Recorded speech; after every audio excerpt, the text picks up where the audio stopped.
रात्री पार्टनरसोबत bed share करायला तुम्ही टाळताय आणि त्याच्यासाठी वेगवेगळे बहाणे बनवताय. रात्रीची शांतता तुम्हाला अस्वस्थ करताय. तर काळजी करू नका, तुम्ही एकटे नाही आहात.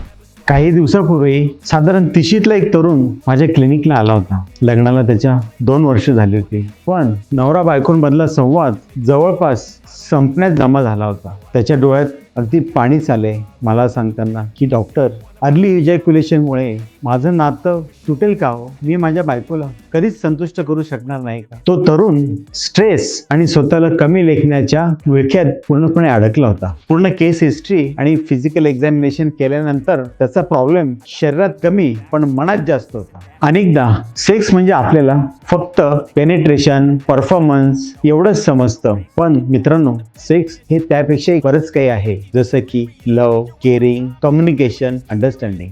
योग्य डायग्नोसिस केल्यानंतर असं समजलं की त्याला मेडिसिन सोबतच थोडी लाईफस्टाईल चेंजेस आणि कपल काउन्सिलिंगची गरज होती. मित्रांनो, अभिगमन क्लिनिकमध्ये आम्ही फक्त मेडिसिनच देत नाही, तर त्यासोबत त्या समस्येचं मूळ शोधतो. कस्टमाइज ट्रीटमेंट प्लॅन व पार्टनरसोबतचं त्याचं रिलेशन इम्प्रूव्ह झाल्यामुळे आज ते कपल एक आनंदी आयुष्य जगत आहे. वरील उदाहरणावरून मला तुम्हाला एकच सांगायचं आहे की समस्या शेअर करणं ही कुठलीही कमजोरी नाही, तर सुधारण्याची पहिली पायरी आहे. लक्षात ठेवा, एक चुकीचा निर्णय नातं संपवू शकतो, पण एक योग्य सल्ला ते नातं वाचवू पण शकतो. मित्रांनो, तुम्ही जर अशा संघर्षातून जात असाल तर काळजी करू नका, मी आहे इथे तुमच्या मदतीला. तर मग आजच मला संपर्क करा.